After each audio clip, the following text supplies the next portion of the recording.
The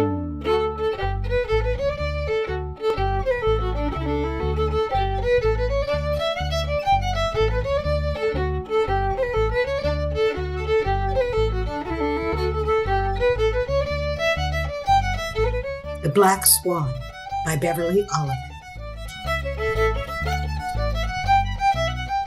The huge fireplace with its mighty earth stones covers a full wall of the tavern.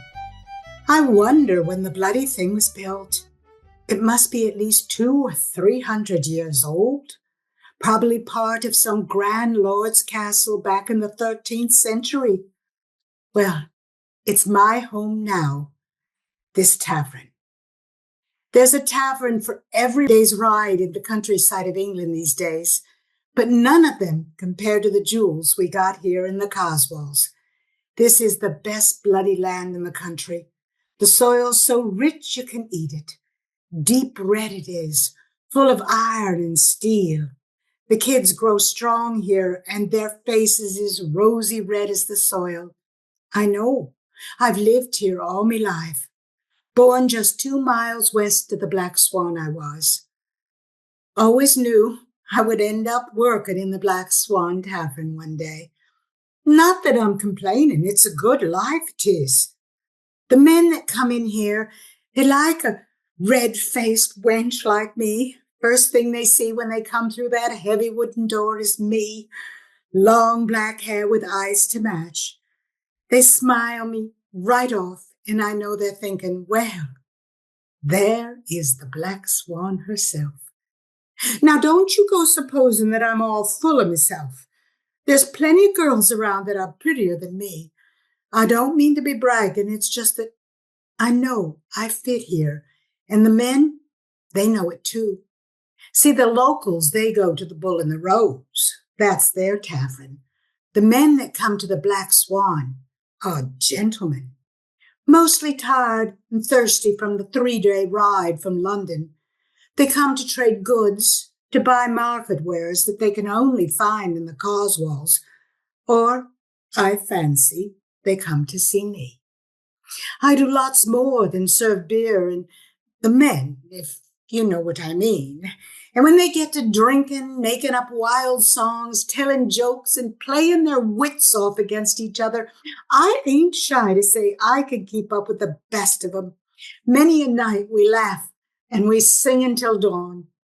It's best when it's Bobby that comes to laughing with me. He keeps me laughing. A real teaser, that one is. Pinches my bottom, makes fun of me with his bawdy jokes.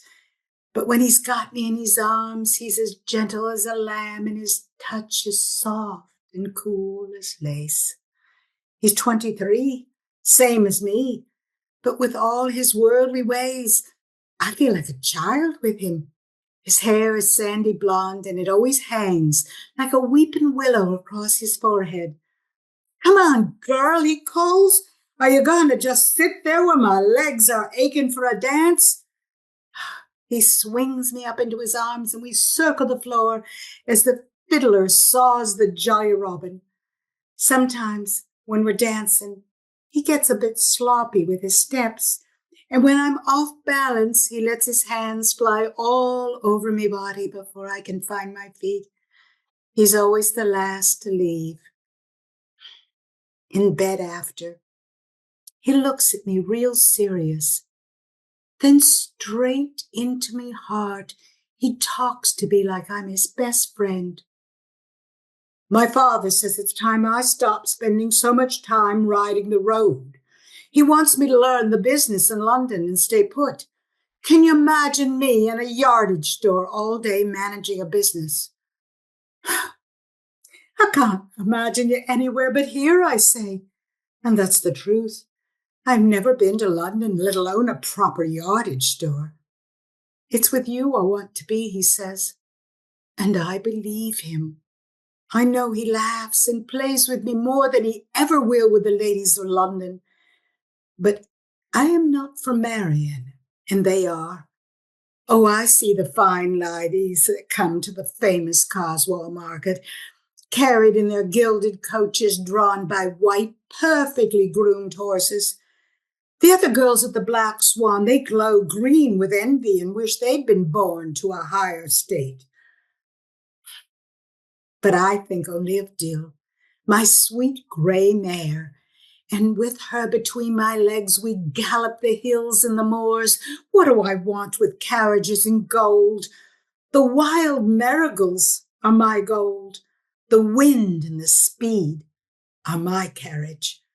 These fine ladies are lifeless, white-faced dolls to me. Their perfect postures held in place with sharp stays that dig into their ribs. I've seen them eat so dainty with the right fork. Give me the Black Swan with its huge stone hearth, and they can take their fancy parlors in their perfect manners. I swing my bare leg across a bar stool. One day, Bobby, my sweet love, you'll stop coming. You'll leave me for a fine lady of your own class. Never, he swears. But we both know the day is soon. I'll never find the likes of him again. Never in my life. And knowing that puts a sad pain in me heart. I walk the heath just before dawn breaks. I take off my shoes and I feel the red earth slide between my toes. The ground is scattered with smooth, worn stones. 300 years ago, someone gathered stones like these and built the Black Swan's mighty hearth. This is my home. The first rays of the sun lick the sky behind the hills. I run back to the tavern barn to harness Dill.